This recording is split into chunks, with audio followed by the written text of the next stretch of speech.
कहानी शुरू होती है जहां पर हम एनएसजी कमांडोज को देख पाते हैं। एनएसजी मतलब कि नेशनल सिक्योरिटी गार्ड। और यहाँ पर अपना काम यानी कि एक मिशन को खत्म करने के बाद 2 कमांडर्स उतरते हैं, अमृत और वीरेश।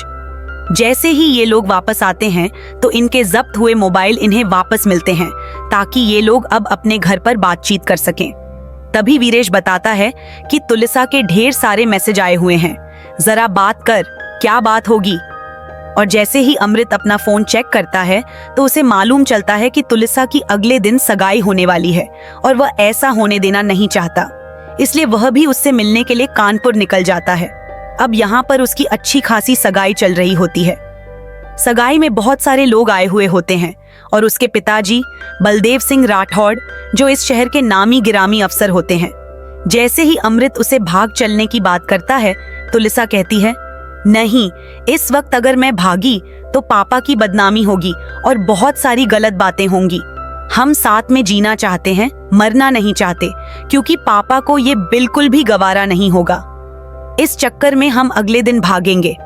अगले दिन होता क्या है कि ये लोग लखनऊ से बाहर जाने वाले होते हैं तो इनकी पूरी फैमिली ट्रेन में बैठ जाती है, जहां पर खुद बलदेव सिंह राठौड़, उनका बॉडीगार्ड, उनकी पत्नी, उनकी 2 बेटियां यानी कि तुलिसा और उसकी छोटी बहन और उनकी मां जा रहे होते हैं।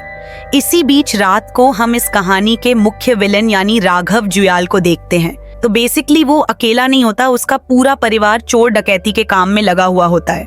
ये सभी उसी ट्रेन में चढ़ जाते हैं डकैती के इरादे से।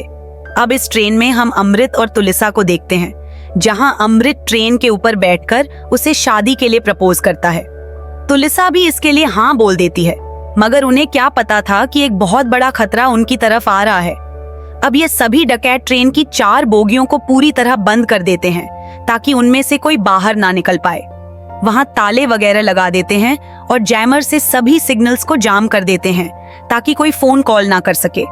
ऊपर से ट्रेन की चेन को काट देते हैं ताकि ट्रेन भी ना रोक सके।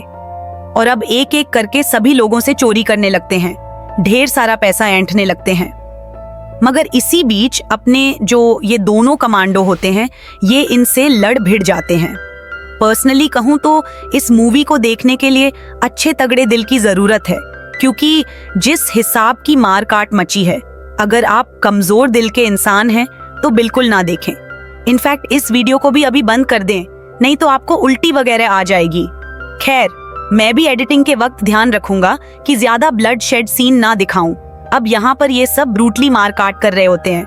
बीच बीच में राघव अपने चाचा को भी फोन करके बुला लेता है कि यहाँ पर मार काट मच चुकी है, 2 कमांडो पहले से ट्रेन के अंदर हैं, अब आप लोग भी जल्दी से यहाँ आ जाओ। चाचा 20-25 लोगों को लेकर पहुंच जाते हैं।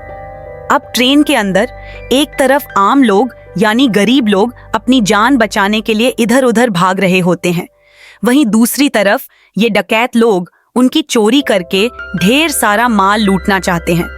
तभी कहानी के विलेन फन्नी को मालूम चलता है कि बलदेव सिंह राठौड़ भी इसी ट्रेन में है। वह सोचता है कि क्यों ना मोटा हाथ मारा जाए और उसे उठाकर फिरौती की बड़ी रकम मांगी जाए तो जिंदगी भर के लिए मामला सेट हो जाएगा। इस चक्कर में ट्रेन में धमाकेदार मार पिटाई होती है, मगर इसी बीच अमृत और वीरेश दोनों इनका दमदार सामना करते रहते हैं। फाइट लंबे समय तक चलती है और फाइट के सीक्वेंस को दिखाने के लिए मेरे पास ज्यादा वॉइस ओवर नहीं है, तो मैं यहाँ पर एक म्यूजिक प्ले कर देता हूँ ताकि 1 मिनट के लिए आराम से इन फाइट सीक्वेंस का मजा ले सको। ओके, तो गुस्से में आया फन्नी सीधे चाकू घोंप देता है तुलिसा के पेट में और ये सारा सीन दूर से खड़ा होकर अमृत देख रहा होता है। अब तो उसका दिमाग खराब हो जाता है। इनफैक्ट उसे पहले अपनी पुरानी यादें भी आती हैं कि कैसे उसने तुलिसा के साथ अपनी जिंदगी जीने का वादा किया था, मगर अपनी आंखों के सामने उसे मरते हुए देख नहीं पाता। और फिर वह फुल एनर्जी मोड में आ जाता है और एक एक करके सभी को मौत के घाट उतारना शुरू कर देता है। कभी फायर एक्सटिंग्विशर लेकर लोगों का सिर फोड़ देता है, तो कभी चाकू लेकर जबड़ा फाड़ देता है, कभी घूंसे और मुक्कों से दीवार में दे मारकर हड्डियां तोड़ देता है। और ये जो डकैत होते हैं पूरा परिवार ही होता है। किसी का भाई मर जाता है, किसी का चाचा, किसी का दादा, किसी का बेटा। तो ये सब बैठकर उसकी मौत पे रो रहे होते हैं और सोचते हैं कि अब यहाँ से निकल जाना ही बेहतर है। लेकिन फन्नी अपने चाचा बेनी से कहता है कि अब तो मामला गर्म हो गया है। जब तक बलदेव सिंह को पकड़ेंगे नहीं या फिर उन दोनों कमांडोज को ठोकेंगे नहीं, तब तक यहाँ से जाएंगे नहीं। और फिर एक और ब्रूटल फाइट सीक्वेंस शुरू हो जाता है। करीब आधे घंटे की मार काट चलती है। एक सीन जो मुझे पर्सनली पसंद आया वो ये था कि अमृत के बहुत सारे घाव हो चुके होते हैं, कई कट्स आ चुके होते हैं। तो ये आर्नोल्ड की मूवी प्रेडेटर की तरह अपने कपड़े उतारकर दुश्मनों को सबक सिखाने के लिए उनकी लाशों को ट्रेन के छोटे कंपार्टमेंट्स पर लटका देता है। जब दुश्मन अपने भाइयों और चाचाओं की लाशें देखते हैं तो उनकी हालत खराब हो जाती है। फिर गुस्से में आकर सारे लोग अमृत पर टूट पड़ते हैं। यहाँ पर उनका एक दमदार प्रतियोगी भी होता है जो लड़ाई में ज्यादा ताकतवर होता है। अंत में वह भिड़ जाता है अमृत से। दोनों के बीच जोरदार फाइट होती है। धक्के मुक्के घूंसे और थप्पड़ के बाद आखिरकार बाकी लोग भी अमृत की मदद करने के लिए आ जाते हैं, जिससे वह व्यक्ति मारा जाता है। इसी बीच पुलिस को भी खबर लग चुकी होती है कि ट्रेन में कुछ गड़बड़ हो रही है। हमेशा की तरह वे इस बार भी लेट पहुंचते हैं। वे कुछ गुंडों को मार गिराते हैं, लेकिन फन्ने खान ही होते हैं। वह एक एक कर सभी को मार देता है और पुलिस वालों को भी जान से मार डालता है। अंत में अमृत का सबसे अच्छा दोस्त वीरेश मारा जाता है। हालांकि उसने बहुत अच्छी लड़ाई लड़ी थी, फिर भी अमृत पूरी तरह से टूट चुका होता है। गुस्से में आया अमृत एक गैस लाइटर की पूरी गैस बेनी के मुंह में डाल देता है और आग लगा देता है। जिस तरीके से वह जलकर मरता है वह सीन बहुत खतरनाक था।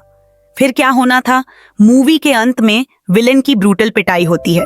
बेचारे कॉकरॉक्स को कॉकरोच बना दिया जाता है और दे दनादन मुक्के ही मुक्के मारकर उसकी हालत टाइट कर दी जाती है। अंत में जैसे ही ट्रेन अगले स्टेशन पर रुकती है, पुलिस आकर सभी बंधकों को बचा लेती है। अमृत अपनी पुरानी यादों में खो जाता है और अपने प्यार के पलों को याद करने लगता है, जैसे गजनी मूवी में हुआ था। इसी के साथ यह मूवी यहीं पर खत्म होती है।